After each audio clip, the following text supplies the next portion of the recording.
नमस्कार दोस्तों, bright academy के यूट्यूब चैनल पर आपका स्वागत है। हम लोग पढ़ रहे हैं प्रतिशत, जिसमें आज प्रतिशत का पार्ट 8 पढ़ा जाएगा और प्रश्न जो होंगे आय और व्यय पर आधारित प्रश्न होंगे। तो इसमें पहला प्रश्न लिखा गया है कि रमा के व्यय तथा बचत में 5:3 का अनुपात है। उसकी आय में 12% तथा व्यय में 15% की वृद्धि होती है, तो उसके बचत में कुल कितने प्रतिशत की वृद्धि होगी। तो जैसा कि हम लोग जानते हैं कि व्यय प्लस बचत बराबर आय, यानी आय बराबर होता है व्यय प्लस बचत। और इसमें हम देख रहे सवाल में दिया है कि व्यय और बचत में अनुपात दिया है 5:3 का। तो कह रहा है कि यदि आय में 12% और व्यय में 15% की वृद्धि हो तो उसके बचत में कितने परसेंट की वृद्धि होगी। तो यदि इसे बेसिक पर लगाया जाए तो बहुत लंबा होगा।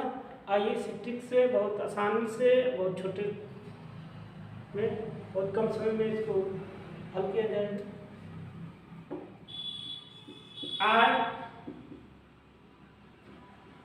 आय बराबर होता है व्यय प्लस बचत।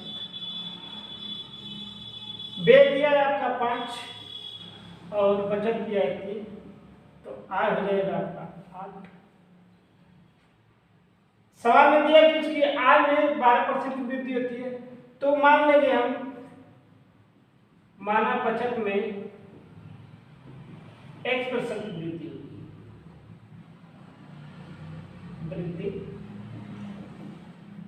मान लिया कि बचत में X% की वृद्धि होगी, तो करेंगे क्या कि X का गुणा बचत वाला में कर लेंगे और आय में 12 का गुणा कर लेंगे और व्यय में 15 का गुणा कर लेंगे।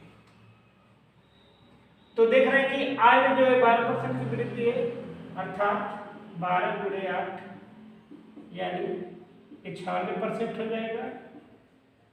व्यय में 15% की वृद्धि है, यानी 15 गुणे 5 ये 75%, प्लस बचत में 1% की वृद्धि होगा तो यानी 3x, तो 96% बराबर 96% बराबर हो जाएगा 75% प्लस 3x। इसको इधर लाएंगे माइनस हो जाएगा, तो 96% माइनस 75% बराबर 3x।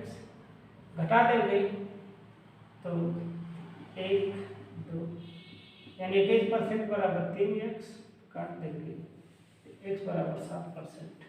तो उम्मीद करते हैं कि सवाल समझ में आया होगा। आइए इसे रिपीट कर देते हैं।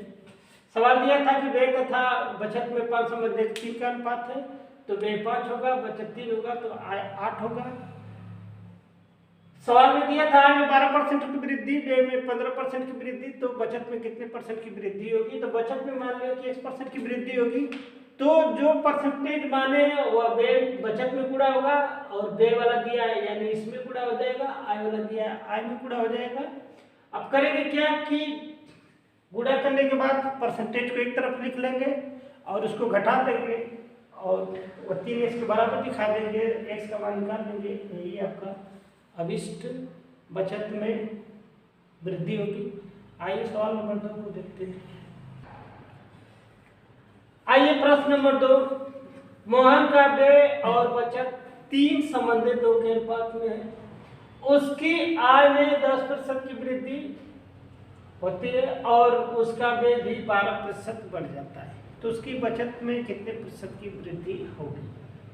तो जैसा कि हम जानते हैं कि व्यय प्लस बचत, व्यय प्लस बचत बराबर कुल आय। व्यय आपका 3 के अनुपात में है, बचत 2 के अनुपात में है, तो कुल आय हो जाएगा 3 2 5। तो कह रहा है बचत में कितने परसेंट की वृद्धि होगी। तो बचत में हम x मान लेंगे, तो यानी x का इसमें गुणा होगा, इसमें गुणा हो जाएगा आपका। आय में वृद्धि हुई है 10%, इसमें 10 का गुणा हो जाएगा, यानी ये 50% हो जाएगा। और इसमें 12 का गुणा हो जाएगा, यानी यह 36% हो जाएगा, और इसमें x का गुणा हो जाएगा तो यह 2x हो जाएगा। तो 2x बराबर ये इधर जाके घट जाएगा, 50% माइनस 36%, यानी 2x बराबर 14%, तो x बराबर 7%। तो उम्मीद करते हैं कि क्वेश्चन नंबर 2 समझ में आ गया होगा। आइए तीसरे सवाल को हल करते हैं। तो आइए सवाल नंबर 3 को हल करते हैं। सवाल दिया है, रमन अपने आय का 80% व्यय कर देता है। यदि उसकी आय में 25% की वृद्धि होती तथा उसके व्यय में 10% की वृद्धि होती तो उसके बचत में कितने प्रतिशत की वृद्धि होगी। तो हम लोग प्रतिशत में शुरू में ही पढ़े थे कि अगर प्रतिशत है उसको अनुपात में बदलना है तो करते क्या है कि प्रतिशत को हटा के 100 का भाग दे देते हैं। अब हमें यह देखना है कि 80% ये व्यय कर दे रहा है तो 20% बचत करेगा। तो यदि इसे अनुपात में बदलना होगा तो 80 और 20, यानी 20 है तो 20 चौका, यानी 4:1 का अनुपात बनेगा। जब अनुपात में चेंज हो जाएगा तो जैसे हम लोग पहले 2 सवाल लगाए बहुत आसानी से लगा लेंगे। तो जैसा कि हम लोग जानते हैं कि व्यय प्लस बचत बराबर आय। तो व्यय यहाँ प्रतिशत में दिया था 80%, तो व्यय 80% है तो बचत 20% है, तो इसमें हम लोग अनुपात निकाल लिए। तो 4:1 का अनुपात बना, तो यानी हम लिख सकते हैं 4, यहाँ 1 और यहाँ कुल आ जाए तो 5। तो मान लेंगे कि इसमें बचत में 1% की वृद्धि हो रही है। व्यय में दिया है 10, यानी पूरे जब 10 होगा तो 10 चौका ये 40 हो जाएगा। इसमें 1 से गुणा करेंगे तो 1 हो जाएगा, और इसमें गुणा करेंगे 25 से, ये हो जाएगा 125। तो x बराबर हो जाएगा 125 माइनस 40, और ये प्रतिशत में रहेगा तो मान जो आएगा प्रतिशत में घटा देंगे कि 85% की बचत में वृद्धि होगी। तो उम्मीद करते हैं कि सवाल नंबर 3 समझ में आ गया होगा। आइए अगले सवाल को हल करते हैं। तो आइए सवाल नंबर 4 को देखते हैं। नीलम अपनी कुल आय का 20% मकान की किराए पर तथा शेष का, शब्द का ध्यान देना है, शेष का दिया है, शेष का 70% घरेलू मदों पर खर्च करती है। यदि वह 3600 रुपये की बचत करती है तो उसकी कुल आय कितनी थी। तो कुल आय में से यदि व्यय घटा दिया जाए तो बचत मालूम हो जाएगी। सवाल में दिया है कि 20% में मकान की किराए पर खर्च कर रही है और 70% घरेलू मदों पर, लेकिन शेष का 70% कर देगा। तो जब सवाल में शेष का दिया रहता है तो इसे आइए सोचते कैसे रहते हैं। तो सबसे पहले तो मान लेंगे कुल आय x है, तो करेंगे क्या, x गुणे 20% खर्च कर रही है, यानी 100 में से ये 20% माइनस कर देंगे बटा 100। शेष का 70%, यानी 100 माइनस 70 बटा 100 बराबर 3600। कहने का मतलब कि वो 20% खर्च कर दे रही है, यानी 80% बचा रही है, क्योंकि सवाल में बचत दिया तो हम बचत से चलेंगे। यहाँ 70% खर्च कर दे रही है तो यानी 30% बचत कर रही है।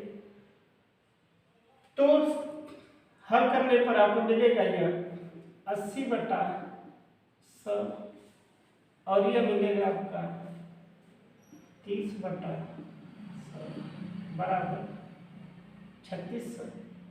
अब यहाँ 1 0 2 0 तो कट जाएगा। यदि हम 3 से काटें या x बराबर निकले 3600 गुणे 100 100 बटा 8 गुणे 3 से काटेंगे तो 1200 होगा। यदि 8 से काटेंगे तो 8 एकम 8 4 50 8 5 40 150 होगा। गुणा करेंगे तो 15,000 रुपये आएगा। तो यहाँ पर नीलम की कुल आय जो होगी 15,000 रुपये होगी। तो उम्मीद करते हैं कि सवाल आपको समझ में आ गया होगा। आइए सवाल नंबर 4 को पहले पढ़ते हैं फिर हम करेंगे।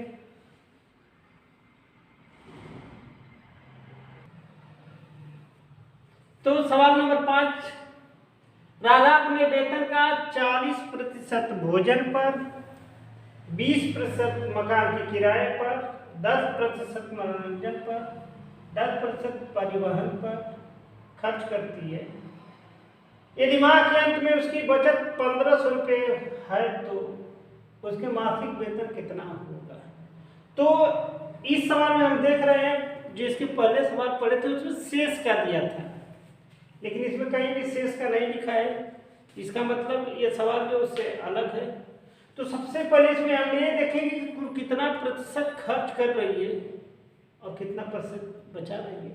तो देख रहे हैं कि ये भी भोजन पर खर्च है, मकान पर खर्च है, मनोरंजन पर खर्च है और जो परिवहन।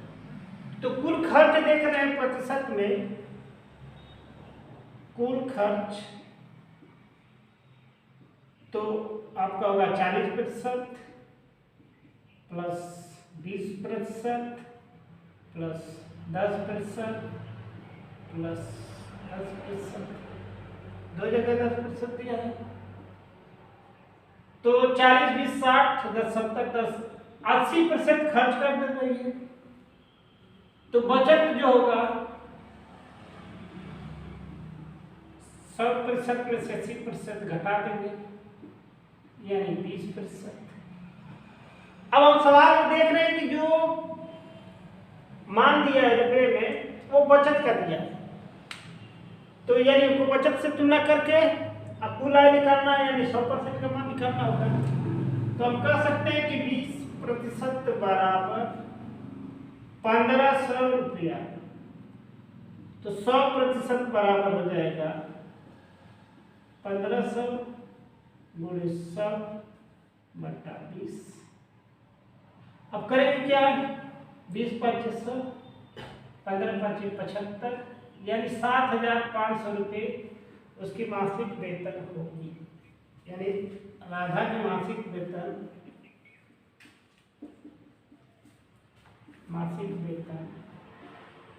7,500 रुपया होगा।